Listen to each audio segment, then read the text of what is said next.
Hi everyone. This lecture is going to dig into the concept of internal validity. So we've previously been talking about external validity. Now we're going to move to internal validity.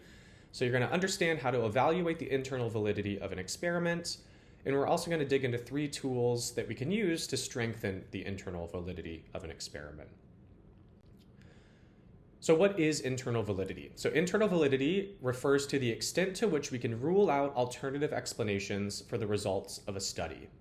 And this is going to be really critical for establishing causality, which we're going to dig into in future weeks of the class. But internal validity, unlike external validity, is really concerned with what happened in a study. What was the cause and effect relationship that we were interested in looking at? And when we have our results, how certain can we be about which cause led to the effect? So it's going to be really critical for knowing how confident we can be in some of the causal claims we'll make at the end of an experimental study. And we've actually already touched on several strategies that can help to rule out alternative explanations in an experimental design. We just haven't been referring to them in the context of internal validity quite yet, but I want to first emphasize before we dig into more examples today how these strategies that we've talked about already are useful for establishing internal validity or ruling out alternative explanations for the results. The first one we talked about was random assignment. So this is where we're not letting participants choose what experimental group they're in. The researcher isn't choosing what experimental group they're in, but we're randomly assigning those participants to different experimental groups. So it's by the luck of the draw, which condition do they end up in my study. As we've noted before, this is going to ensure group equivalence. So it wasn't just that lots of boys were assigned to the violent condition and lots of girls were assigned to the non-violent condition, or that I had a lot of aggressive people in my violent condition and a lot of non-aggressive people in my non-violent condition. I have ruled out those possible kind of group differences by randomly assigning participants to group. And you can actually check to verify that these things have actually washed out, in the differences between groups. But for the most part, if you properly randomly assign people, you can assume and expect that those group differences are equivalent at the start of the study. So then at the end of the study, any differences that we see between the groups, I can likely credit to my experimental manipulation. We've also talked about debriefing, which was checking for demand characteristics and possibly reducing the effect of demand characteristics. So at the end of a study, if I'm concerned that participants might have guessed the purpose of my study and changed their behavior accordingly, I can ask them, what did you think the study was about? And I can possibly remove them. The important thing here is that if demand characteristics were actually the reason that I'm seeing group differences at the end of a study, that's not actually the result of my experimental manipulation. It's the result of participants guessing what I wanted them to do and then behaving accordingly. And so I would want to try and rule out the possibility of demand characteristics by engaging in debriefing and potentially excluding participants. So doing that is going to help rule out this potential alternative explanation that participants were just doing what they thought they were supposed to do, and that it wasn't actually something to do with my experimental manipulation. And then finally, counterbalancing we talked about. So this is going to control for order effects. I'm going to, within subject's design at least, have participants come in and experience my media treatments and comparisons in different sequences and different orders. And this is going to ensure that when I analyze my results, any effective order has kind of washed out across these different sequences, these different experiences, and I can really credit any differences I see in the groups to my experimental manipulation and not just to an order effect. So the commonality between all of these things is that I'm ruling out potential alternative explanations that might explain why I see group differences at the end of the study. So when I see group differences at the end of an experiment, or when I don't see group differences at the end of an experiment, I would like to say my treatment or my manipulation of the independent variable is what led to those differences. If I don't randomly assign, if I don't debrief, if I don't counterbalance, there's going to be lots of alternative explanations that somebody might pose to say, hey, maybe that's why you saw group differences, and it had nothing to do with what media type you showed them. So when I appropriately apply all these things, I can rule out pre-existing group differences, I can rule out demand characteristics, I can rule out order effects, which are all potential alternative explanations. The tricky part, and the thing we're going to dig into today, is that when we use media messages as stimuli, it's going to create additional obstacles for internal validity that we don't have in other kind of psychological experiments that are maybe using stimuli that are more straightforward or more simple than the stuff we're often using in media studies, which could be movies, it could be TV shows, it could be songs, it could be TikTok streams, it could be Instagram posts. So I want to dig into what some of these kind of complicating factors are when we're doing these studies on media psychology. So the important thing to note is that media messages are bundles of many different features. So let's take, for example, 2 movies. So we've been talking about Spider-Man as an example of a violent movie, and let's compare that to a non-violent movie like Toy Story 5. So 2 very popular movies, kind of big summer blockbuster films, made oodles and oodles of money. And I, as a researcher, might say, well, I'm interested in the effect of violence versus non-violence. And so I'm going to show participants a violent film, and I'm going to show participants a non-violent film, and I'm going to see if they behave differently after that violent film. So it might be true that Spider-Man, this movie, features moderate levels of violence, and Toy Story 5 features mild violence, or at least kind of more cartoony fantasy, not bloody, gory kinds of violence. But there are many other ways these films differ as well. So Spider-Man has high action, it has high suspense, it has mild humor, there's a bit of sadness, there's mostly adult characters in the film, it has a kind of bittersweet ending, sort of mixed affect, a kind of happy versus sad sort of ending. And then as opposed to Toy Story 5, which, doesn't have quite the same features. So maybe moderate levels action, mild suspense, maybe more levels of humor, a bit more joyful and happy, mostly kind of childish kinds of characters. And I didn't actually see this film, but I'm assuming a happy ending, so we're going to guess that the ending's a little different than Spider-Man. But the key point that I'm making here is that it's really rare that we're going to have a media stimulus that's an example of just one thing and nothing else. It's rare that we're going to have a stimulus that's just an example of violence and not a bunch of other things at the same time. Or a movie like Toy Story 5 is not just an example of non-violence or mild violence. It has a lot of other characteristics as well. So when we're designing an experimental study, it's difficult to isolate just that single feature that I might be interested in. If I'm really interested in what the effect of violence is on aggressive behavior, I would like to say at the end of my study, hey, if I see group differences between those who watch Toy Story and those who watch Spider-Man, I would like to say it was the violence that did it. But I'm going to struggle to do that because, again, Spider-Man was also high action. It was also highly suspenseful. Toy Story was funnier. It was more joyful. It had children. Spider-Man had adults. All kinds of other features that somebody could look and say, well, was it the violence or was it the action? Was it the suspense? Was it the humor? So a bunch of different alternative explanations that you can generate given the kind of uniqueness of what we're doing in media psychological experiments when we're using these kind of complicated media stimuli. And so what I'm referring to here is what is known as a design confound. So a second variable, or a third variable, fourth variable, fifth variable, happens to vary systematically along with the intended independent variable in my experimental manipulation. So in the case of Spider-Man and Toy Story, I want to manipulate violence, but I've also manipulated a bunch of other things: action, suspense, humor, emotion, characters, ending, and so forth. This is going to weaken internal validity and weaken any causal claims I can make about this study, because there's going to be a lot of other things people are going to attribute group differences to that have nothing to do with violence. And let's just look at what that might be in practice. So let's imagine I do a study. I'm conducting an experiment with randomly assigning participants to watch Spider-Man or watch Toy Story.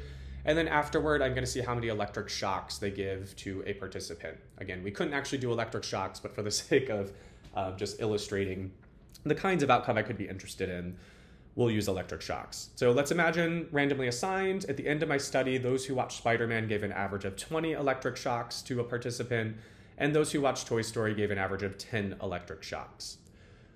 I might look at those numbers as the researcher and say, hey, watching a violent movie led participants to be more aggressive. They gave more electric shocks, and it's because of the violence that happened. But you, as an astute reader who's now familiar with internal validity, might say, well, Was aggression higher because of the violence, or was it because of the action? Was it because of the suspense? Was it because of the humor? Are we seeing this difference at the end of the study because of the violence or because of one of these many, many other factors that varied across these two example stimuli? And this isn't just a problem when we see group differences at the end of the study. So imagine if I conducted this study and actually at the end, both groups gave about the same amount of electric shocks. So those who watched Spider-Man gave an average of 5 electric shocks. Those who watched Toy Story gave an average of 5 electric shocks. I'm still going to be uncertain what to make of this. Was it that there were no differences because other features were more important than violence? So was it actually that violence didn't matter here? Or was it just like Toy Story was so funny that we sort of see this effect, or the ending of Spider-Man was so bittersweet that we see kind of a lack of difference here? So was it one of these other features that were kind of dominating the violence that has kind of washed out any effect of that violence in the outcome? So when we have group differences at the end of the study, and even when we don't have group differences at the end of the study, we're going to have similar concerns about internal validity. Was it really because of the manipulation, or was there some other feature of this content that was producing this lack of differences or the presence of differences between these groups? So in all cases, I'm not having a really strong causal claim here. I might be able to say, hey, those who watch Spider-Man are more or less aggressive than those who watch Toy Story, but I'm going to struggle to really pinpoint what is the unique feature that has led to that difference or lack thereof. So there are 3 tools that we can use to help address design confounds in a study of media psychology. We're going to talk about manipulation checks, we're going to talk about pilot studies, and we're going to talk about manipulating message features. So I'll go through each of these one by one. So first, thinking about a manipulation check. So a manipulation check is when I have the participants in my study, I'm going to give them a set of questions, asking them how they actually interpreted or perceived the media messages that I had them watch. And the goal here would be that I want to measure the feature that I intended to manipulate. So for example, how violent was the film? So between Spider-Man and Toy Story, I might have them rate on a scale of 1 to 5. Hey, you just watched this movie. Maybe you've already delivered electric shocks or not. And I'm saying, hey, reflect on the movie you watched. Scale of 1 to 5, how violent was it? And I might see on average participants were rating, Spider-Man pretty high, not 5 out of 5, but 3.4. And participants who watched Toy Story were rating it pretty low, so kind of close to 1 out of 5 on a 5-point scale. And that's good. Me as a researcher would say, hey, look, I appropriately manipulated the violence of these films. I've shown participants a film that was pretty violent, and I've shown them a film that was pretty non-violent. And they were able to perceive and recognize those differences. But what I would also want to do is measure the other features that I didn't intend to manipulate. So those features that might systematically vary along with violence.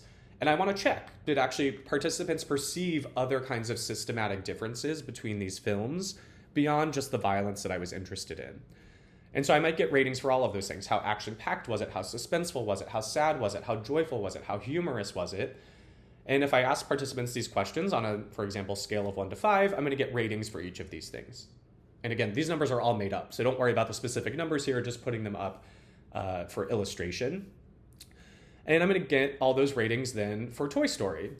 And it can be hard just to look at these raw scores and kind of understand which ones maybe matter and which ones don't. The beauty of this is that we would have some statistical tests we could run to say, did these films systematically vary on violence? And did they systematically vary on any of these other features? And what we can do, which is a bit beyond what you need to know for this class, is that if, for example, it differed on violence and action, but were similar on suspense, sadness, joy, and humor, I could then actually take those action scores and statistically control them in my analysis. So I can say, hey, I recognize that these films differed on violence and action, so I'm going to control for action when I run my statistical tests. And that's going to help me distill, what is the unique effect of violence that's left over once I've accounted for how action-packed participants perceive these films. And I can do that for any rating where I see meaningful differences. So if they were rated as more action-packed and more suspenseful and less sad and less joyful and less humorous, I could control for all of these things. Ideally, I would want to just kind of have a good manipulation where I've manipulated only the thing of interest, but it is possible to kind of try and control for these things after the fact. as long as I include a manipulation check. So I include a set of items where I ask participants to rate, what did you perceive in this film? And then where do I see differences and where do I not see them? If I don't include this, I'm not going to be able to do anything about these alternative explanations. I'll have no evidence for or against these alternative explanations people might say, such as, was it more action-packed? Was it more suspenseful? Was it less sad? With this data, I can then come back and say, actually, no, they were equally action-packed. They were equally suspenseful. Or if there were differences, I can say, well, actually, I controlled for those differences. So it gives me some ammo to strengthen and bolster my causal claims.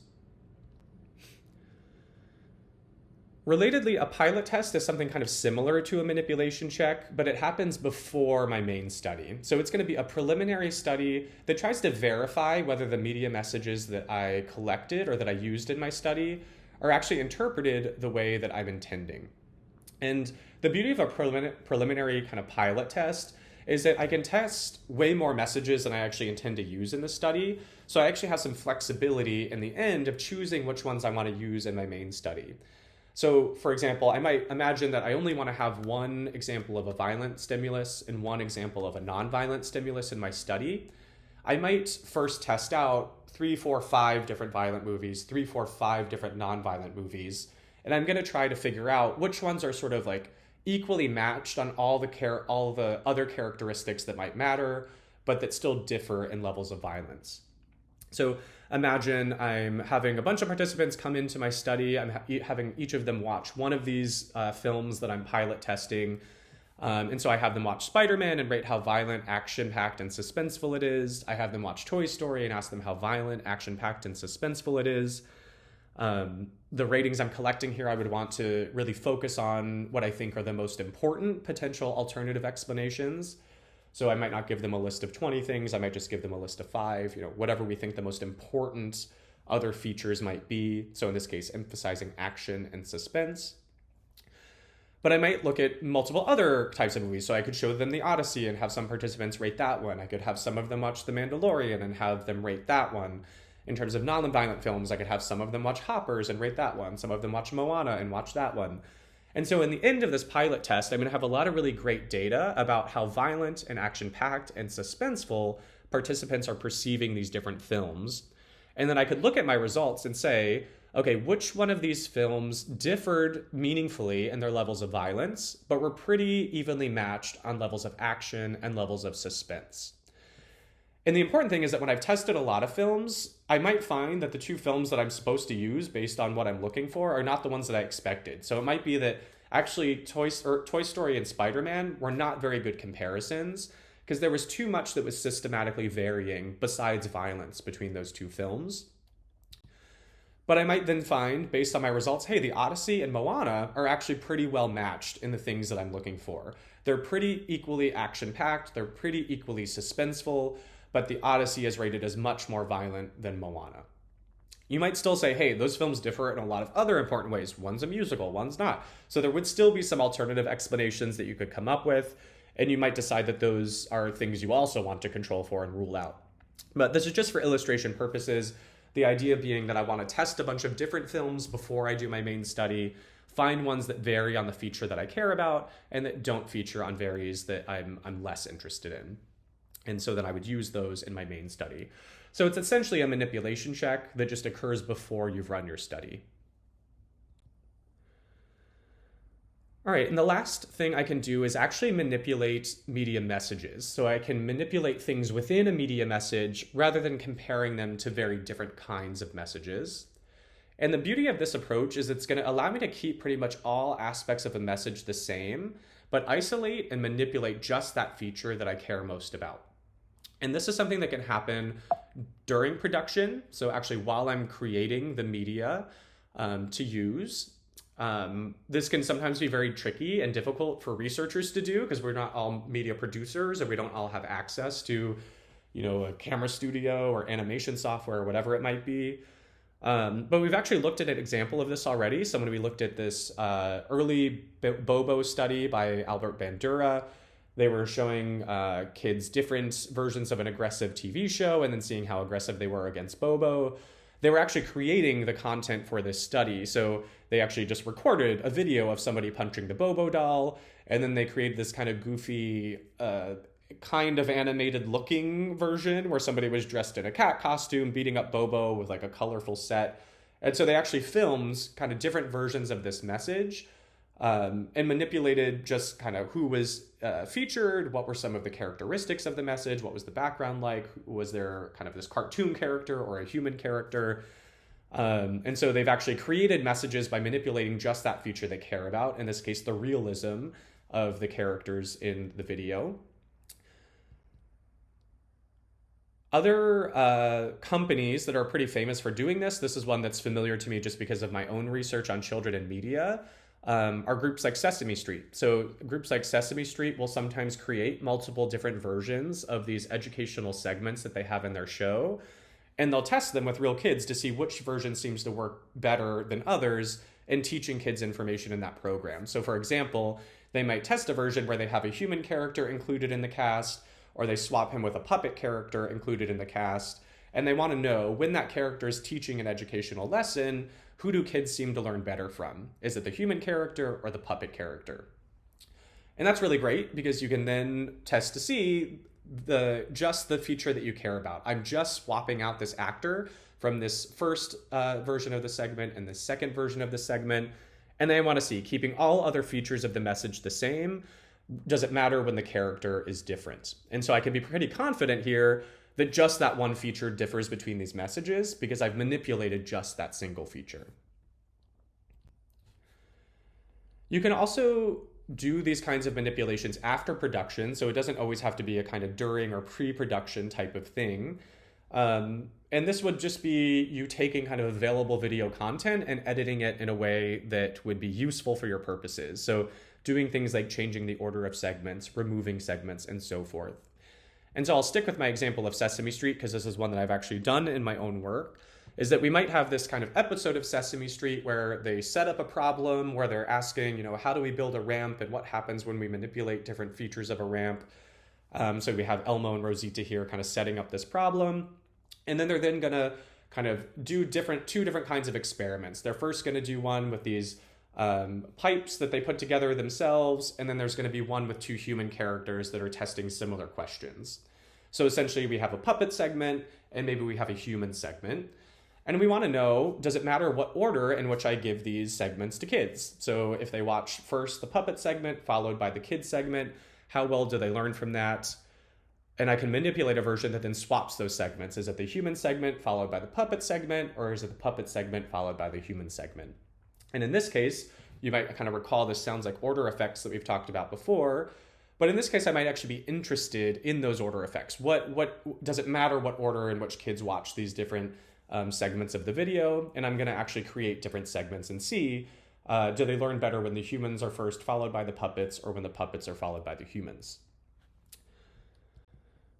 Relatedly, I can also just completely remove segments. So I could test what happens when kids just watch the puppet segment or just watch the human segment, and do they learn better from one or the other? So kind of applying these logic of experimental design to saying, I can actually go in and manipulate different features of these messages by playing around with the order of scenes that kind of occur, or which type of scene kids watch or don't watch.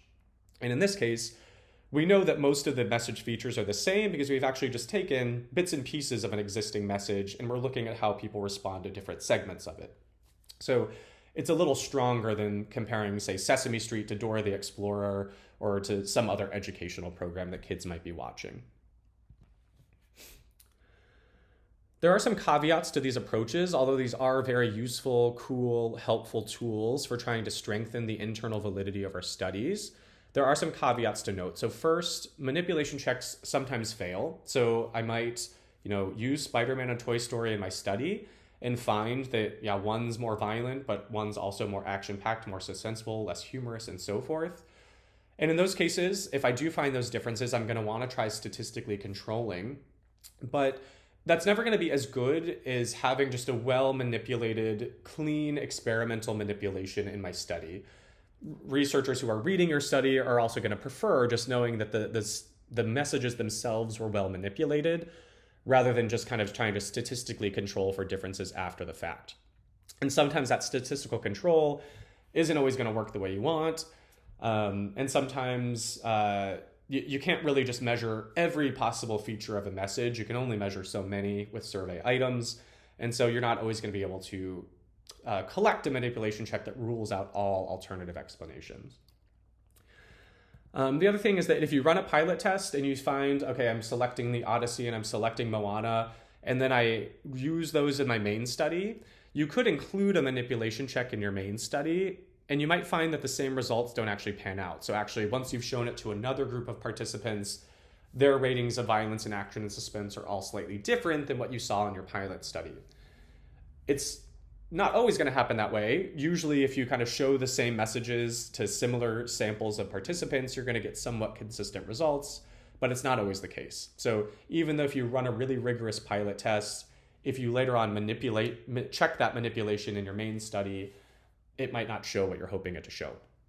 And then, as you might infer from what we just looked at with the manipulating media messages, sometimes it's just not possible to do. One, it can be really expensive during pre-production. So if you're actually working with a media production company, creating two really identical versions of a TV show or nearly identical versions of a TV show, it takes a lot of extra time, a lot of extra resources, a lot of extra effort on behalf of everyone involved, the camera people, the writers, the actors, the directors, and everybody.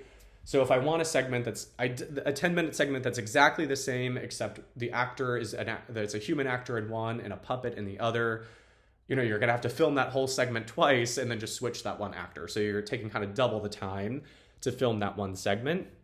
And sometimes it's just not gonna be possible, one, to do that pre-production, but also post-production. You might not be able to edit or manipulate, the scenes or aspects of a scene as cleanly or as nicely, or isolating those features in the way that you really want to. So it might not just work out in the way that you would hope in manipulating those message features, but when you have a kind of research question that lends itself to that kind of manipulation, it can be really, really great.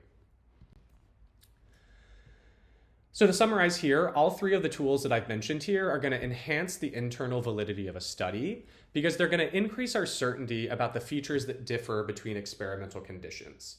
That is, when these work out the way they're intended, it's going to increase our certainty about the feature that's different. I really know, based on my pilot test and my manipulation check, that it was really just the violence that differed between these two conditions, and it wasn't some other feature. And that can be really great, but again, sometimes your pilot tests, sometimes your manipulation checks are actually going to show that there are systematic differences beyond just the one that you were intending. And in those cases, you're opening yourself up to some of these alternative explanations. It's not the end of the world, and it's better to kind of note and be honest and open about the fact when you're seeing kind of design confounds present. But as much as you can, as the researcher, you want to try to rule these out in the way you design your study. And as I've kind of hinted here, you can actually use them in combination. You can do a study where you pilot test and manipulation check and manipulate message features all at once. And the more of these strategies you use, the stronger the internal validity is going to be in your study because you're actually collecting evidence that you have properly designed your treatment and control conditions. So what that means for you is that you as a reader should have higher confidence in studies that are using these tools to confirm or strengthen the internal validity of their study, and they're actually reporting them in the published article. So there's actually evidence in the article somewhere that they've done these things and they're telling you about them. If they don't tell you about them, you either have to infer that they did it and didn't like the results, or that they just didn't do it and haven't confirmed the validity of their manipulations at all. And so for next week, you're going to read this one study that has a really cool message. They're using multiple of these tools that we've talked about here for confirming the internal validity, including manipulation checks and including manipulating message features. So you're going to see an example of what that looks like. But one conversation I want to start to have is that when we strengthen the internal validity of one aspect of our study, what often happens is that we'll weaken the external validity of other aspects of our study. So I want to start thinking about what that looks like. So for this study, I want you to read it as an example of using some of these tools to strengthen internal validity.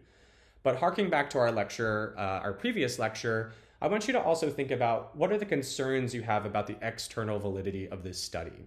In other words, would you expect the results of this study to generalize to real-life settings? And why or why not? Are you convinced that it probably would, or are you convinced that it probably wouldn't? So again, look at how they're using these tools to strengthen internal validity, but then also what concerns maybe do you have about external validity? And we'll start talking about how we balance these things in our study designs. So that's all for this lecture. Again, goal was to understand how to evaluate the internal validity of experiment and begin to understand these 3 tools that we have for strengthening the internal validity of an experiment.